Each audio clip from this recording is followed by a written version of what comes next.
لله رب العالمين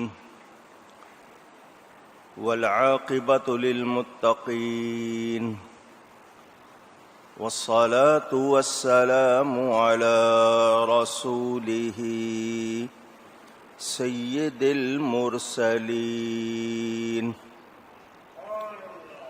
رحمة للعالمين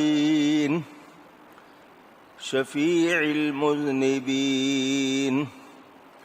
سيد الأولين والآخرين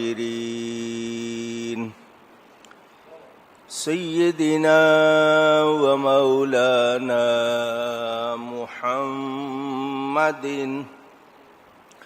رسول رب العالمين وعلى آله وصحبه أجمعين أما بعد فأعوذ بالله من الشيطان الرجيم بسم الله الرحمن الرحيم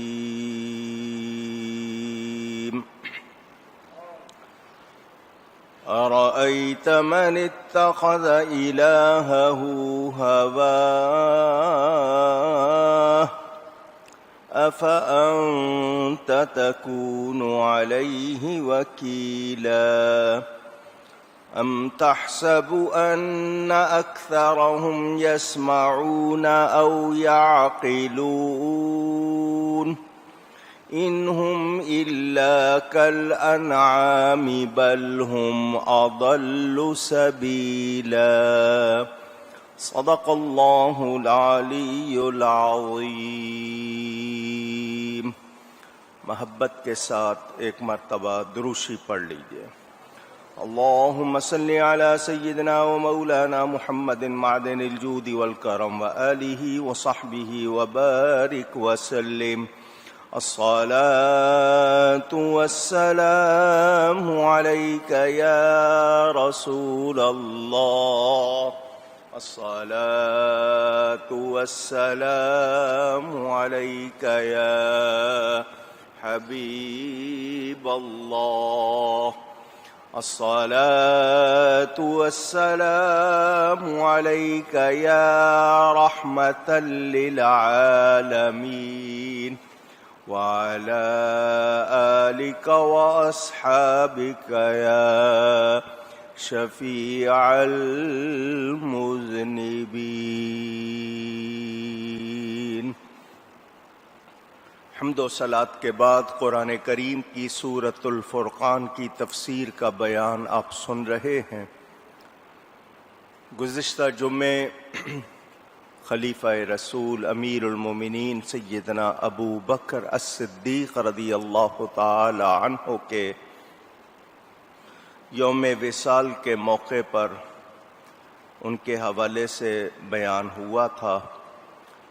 ماہ جمادی الاخری کا یہ آخری جمعہ ہے، اس کے بعد انشاءاللہ اگلا جمعہ ماہ رجب المرجب میں آئے گا۔ اللہ تعالی اپنا مبارک مہینہ ہمیں خیر و برکت کے ساتھ عطا فرمائے اور اس کی برکات بھی عطا فرمائے۔ آپ نے یہ سن لیا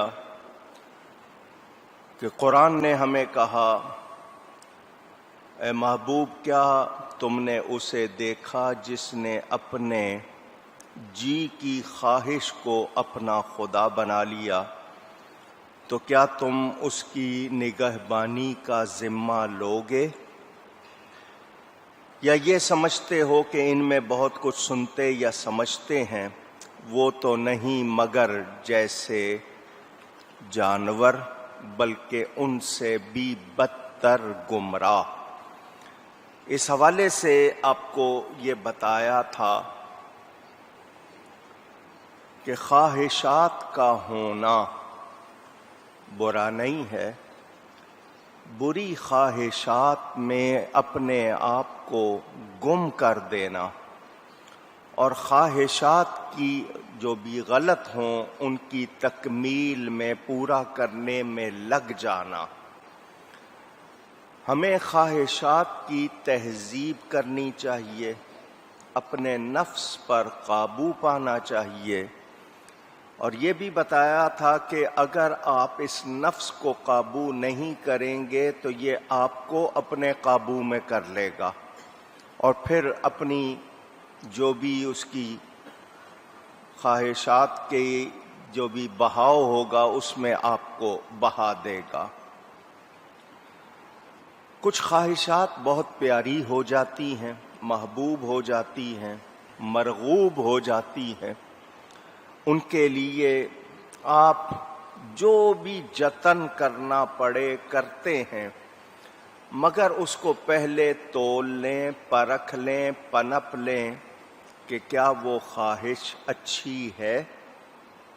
ایک خواہش ہے کہ میں نیک بن جاؤں، میں اللہ کا ذکر زیادہ کروں، میں اچھوں کی صحبت میں بیٹھوں، میرا وقت گزرے تو اللہ تعالیٰ کی یاد میں گزرے، میری سوچیں بکھرنے اور بگڑنے نہ پائیں، یہ بھی خواہش ہوتی ہے۔ اور یہ بھی خواہش ہوتی ہے کہ میں گناہ کی طرف بڑھوں یا کسی گناہ کو اپنے ذہن میں لا کر اس کے لیے اپنے پروگرام بناؤں۔ تو خواہشات کی پیروی یا ان کی غلامی کرنا، اے انسان تجھے عزت والا بنایا گیا، تجھے شان اور مرتبہ دیا گیا، تو تو ان خواہشات کا غلام نہ بن، بلکہ ایسا بن جا کہ خواہشات خود تیری غلامی کریں۔ تو جو چاہے وہ ہو جائے، اور وہ کب ہوگا؟ جب تو خدا کا ہو جائے گا تو پھر خدائی تیری ہو جائے گی۔ اس حوالے سے کافی تفصیل آپ کو سنا چکا۔ یہ جو نفسی خواہشات، جن کو نفسانی خواہشات بھی کہتے ہیں، ایسی مثلاً اللہ والے اپنے آپ کو خواہشات سے دور رکھتے ہیں۔ طبیعت چاہ رہی ہے کسی چیز کے کھانے کی، اس کو مارنا، کہ نفس کو قوت نہ ملے، نفس سر نہ اٹھائے، یہ ہم پر حاوی نہ ہو، وہ اس حد تک جاتے ہیں، حالانکہ وہ چیز حلال ہوتی ہے، طیب ہوتی ہے، پاکیزہ ہوتی ہے، مگر وہ خواہش کو دباتے ہیں اور خواہشات کو اتنا اختیار نہیں دیتے کہ وہ بندے کو قابو کر لیں، وہ خواہشات کو توڑتے ہیں۔ ہم لوگ خواہشات کے لیے بھول جاتے ہیں۔ مثلاً کسی کا جی چاہ رہا ہے کہ میں فلانا کھیل دیکھوں، اور ساتھ میں اس کو یہ بھی اندازہ ہے کہ نماز کا وقت آئے گا درمیان میں، اب وہ نماز کے لیے اپنے آپ کو تیار نہیں کرتا بلکہ کھیل میں لگا لیتا ہے، تو بتائیے کیا اس کا کھیل میں لگے رہنا اور فرض کو بھول جانا اس کے لیے اچھا ہوگا؟ نہیں ہوگا۔ تو یہ آپ کو تہذیب کرنی ہے، اور اتنا نہیں آگے بڑھ جانا کہ آپ خواہشات کے ہی بندے بن جائیں۔ ہمیں اللہ تعالی کا بندہ بننا ہے، ہمیں اللہ تعالی کی رضا چاہیے، اپنے نفس کی رضا نہیں چاہیے۔ یہ دنیا آپ کو سکھاتی ہے للچانا، چیز دیکھیں اس پر مائل ہو جائیں اور اس کو حاصل کرنے کی کوشش کریں۔ تو یہ ایک امتحان ہوتا ہے، جس کے اندر ایمانی قوت مضبوط ہو، وہ ایسے امتحان سے اللہ کا فضل پاتے ہوئے آسانی سے گزر جاتا ہے، اور کوئی ہے کہ اسی میں لگ جاتا ہے۔ میں آپ کو اس حوالے سے اتنا بتا دوں، ہم ارد گرد بھی دیکھتے ہیں، آپ اپنی ماں کو دیکھ لیں، بچوں کی خوشی کے لیے وہ کتنا اپنے آپ کو مارتی ہے۔ باپ کو دیکھ لیں، وہ اپنی کتنی خواہشات کو قربان کر دیتا ہے تو اس کے نظر میں کیا ہے کہ بچوں کو خوشی ملے، راحت ملے، آسانی ملے. تو اللہ تعالی جو ماؤں اور باپوں سے بہت زیادہ اپنے بندے پر مہربان، وہ بھی بندے کے لیے آسانی چاہتا ہے، مشکل نہیں.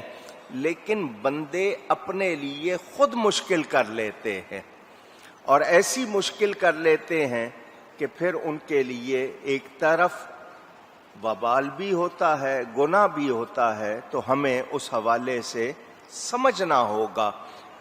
خواہشات نفسانی کو کنٹرول کرنا ہوگا. یہ دل کا خواہش کا پتلا بن جانا، یہ انسان کا مردہ ہو جانا ہے کہ بس ہر وقت اپنی خواہشات کے ہی پیچھے لگا ہوا ہے. بندے کو چاہیے کہ خواہشات ہیں تو ان کی تہذیب کرے کہ کون سی مجھے کرنی ہے، کون سی نہیں کرنی. اس حوالے سے گناہ، معاصی، ہماری لغزشیں، خطائیں وہ باقی ہوں، اور پھر ہم چاہیں کہ نہیں جی ہمیں جنت بھی مل جائے، ہمیں بخشش بھی مل جائے. تو میں اور آپ سمجھداری والی بات کریں. جب گناہ پر راضی ہوں گے، غلط خواہشات پر قائم ہوں گے، تو کیا ہماری حفاظت ہوگی؟ ہم نے خود ہی اپنے آپ کو اس سے دور کر لیا. تو اب وہ جو چاہتا ہے کہ نہیں میں تو بس وہی ہوں. آپ کے ہاں اکثر یہ جملہ، ہم تو ایسے ہی ہیں جی، بات کرنی ہے کرو، نہیں کرنی ہے نہ کرو. ہم تو صاف کہہ دیتے ہیں میں تو ایسا ہی ہوں، میرے اندر تو یہی ہے، تمہیں پسند آئے یا نہیں. تو یہ جملے جب ہم کہتے ہیں تو اس کا مطلب ہم نے اپنے آپ کو خود غلطی پہ لگا کر اور اپنا خراب حال اپنا کر اسی پر رکھ کر اپنے آپ کو رحمت سے دور کر لیا. تو ایسا نہیں کرنا چاہیے. اب اس میں افا انت تکون علیہ وکیلا، یہ استفہام انکاری ہے، اور اس میں روکا نہیں گیا کہ انہیں دعوت اسلام یا دعوت حق یا خیر کی دعوت پیش نہ کریں، لیکن بتا دیا گیا کہ جس نے خواہش کو خدا بنایا ہوا ہے وہ حق سننے والا نہیں ہے. اس کا تجربہ آپ کو اپنے گھروں میں، اپنی زندگی میں ہوتا ہے. بچے ہیں، دوسرے ہیں، گھر کے افراد ہیں، کسی خواہش پر اڑ جائیں، وہ کہتے ہیں بس جی یہ پوری کرو گے تو بات کریں گے ورنہ ہم بات ہی نہیں کریں گے. تو یہ جو چیز آ جاتی ہے انسان میں، وہ اس کو خراب کرتی ہے اور بگاڑتی ہے. تو ہمیں بتا دیا گیا کہ ہم نے سمجھداری اور عقل مندی کا مظاہرہ کرنا ہے. قرآن پڑھنے والا، حق کی بات سننے والا، اگر اس کے باوجود سنتا سمجھتا نہیں ہے تو کیا فرمایا؟ یا یہ سمجھتے ہو کہ ان میں بہت کچھ سنتے یا سمجھتے ہیں؟ کیا مطلب کہ ان کے سامنے قرآن پڑھا جاتا ہے، ان کے سامنے حق بات کی جاتی ہے، تو جو سن رہا ہے کیا وہ اندر اتار رہا ہے؟ اندر اتارنے کا مطلب آپ کو بہت آسانی سے سمجھ آ جائے گا. آپ گئے ڈاکٹر کے پاس، ڈاکٹر نے کہا تم نے اتنے دن فلاں چیز نہیں کھانی. آواز کانوں میں آئی یا نہیں آئی؟ پوچھ رہا ہوں. آپ نے اندر اتار لی، مجھے ایسا کرنا ہے. گھر میں آئے، مجھے 3 دن یا 5 دن یا 1 ہفتہ فلاں چیز کھانے سے منع کیا گیا ہے. آپ رک جاتے ہیں تاکہ میرے جسم کا نظام صحیح ہو. تو چونکہ سن کر اندر اتار لی لہذا عمل کر رہے ہیں. اب میں جو کچھ پڑھ رہا ہوں، کہہ رہا ہوں آپ کے سامنے، وہ بھی آپ کے کانوں میں جا رہا ہے مگر آپ اندر نہیں اتار رہے. حی علی الصلاح کی آواز آ رہی ہے، آؤ نماز کی طرف، سن رہے؟ حی علی الفلاح، آؤ کامیابی کی طرف، کانوں میں آواز آ رہی ہے، اندر نہیں اتار رہے. تو یہ ہماری خواہشات کا حال ہے. جو اتار لیتے ہیں سارے کام چھوڑ کے نماز کی طرف جاتے ہیں انہوں نے بھی سنا، جو نہیں جا رہے ہیں انہوں نے بھی سنا. تو جس نے اندر اتار لی، بات صرف سنی نہیں، اندر اتار لی، وہ مان رہا ہے. ہم اتارتے سنی ان سنی کر دیتے ہیں. یہ جو بات ہے اس کا علاج ہمارے اپنے پاس ہے مگر ہم کرتے نہیں. تو اب میں خود نہ کروں اور بعد میں شکوہ کروں تو درست ہوگا؟ شکایت کروں تو کیا درست ہوگا؟ نہیں. تو یہی بات سمجھنے والی ہے.